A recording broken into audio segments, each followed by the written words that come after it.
आज चलते हैं उत्तराखंड के अतीत में। मैं प्रशांत बडोला आपका प्रशांत गढ़वाली चैनल में हार्दिक स्वागत करता हूं।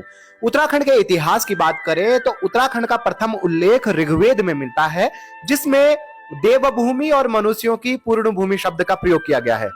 ऐत्रेय ब्राह्मण में, उत्तर कुरु, स्कंद पुराण में उत्तराखंड को दो भागों में विभाजित किया गया है, मानसखंड और केदारखंड।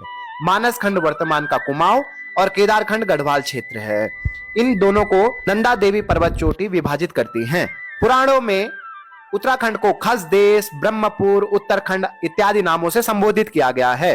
बौद्ध साहित्य में उत्तराखंड को हिमवंत कहा गया है। सम्राट अशोक के अभिलेख, एक कालसी अभिलेख यमुना और टॉन्स नदी के संगम में प्राप्त हुआ है। पाली में लिखा गया इस अभिलेख में स्थानीय लोगों को पुलिंद और क्षेत्र का नाम अपरांत कहा गया है। उत्तराखंड में शासन करने वाली प्रथम राजवंश कुणिद राजवंश लगभग 900 ईसा पूर्व से 300 ईसा पूर्व तक माना जाता है। यह मौर्य वंश के अधीन थी। कुणिद वंश का सबसे शक्तिशाली राजा अमोद्य भूति था। उसने तांबे और चांदी के सिक्के चलाए, जिसमें मृग और देवी के चित्र बने हुए थे। कुणिद के बाद शकों का शासन यहां रहा। इन्होंने एक कैलेंडर भी चलाया, जिसे शक संवत नाम से आप जानते होंगे। अनेक सूर्य मंदिरों का निर्माण कराया, जिसमें अल्मोड़ा का कटारमल सूर्य मंदिर बहुत प्रसिद्ध है। उसके बाद कुषाण, नाग, मौखरी ने भी अपना शासन उत्तराखंड में चलाया। बाद में वर्धन वंश के राजा हर्षवर्धन ने अपने अधीन कर लिया। हर्षवर्धन 606 ईस्वी से 647 ईस्वी के समय बाणभट्ट कवि ने प्रसिद्ध अपनी रचना हर्षचरित, जो संस्कृत में लिखी गई है, इसी समय लिखी।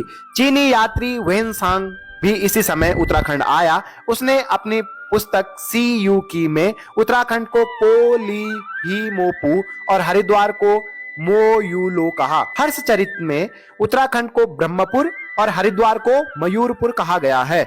हर्षवर्धन के बाद उत्तराखंड छोटे छोटे टुकड़ों में बट गया। बाद में 700 ईस्वी में इन छोटे छोटे टुकड़ों को कार्तिकेयपुर राजवंश ने अपने राज्य में जोड़ लिया।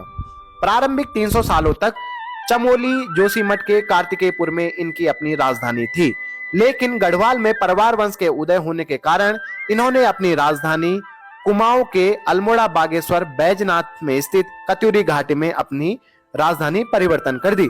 इनकी राजभाषा संस्कृत और लोक भाषा पाली थी। इन्हीं के शासनकाल में आदि गुरु शंकराचार्य आए और इन्होंने बौद्ध धर्म के प्रभाव को खत्म कर बद्रीनाथ मंदिर और केदारनाथ मंदिर का जीर्णोद्धार किया। इससे पहले माना जाता है कि बद्रीनाथ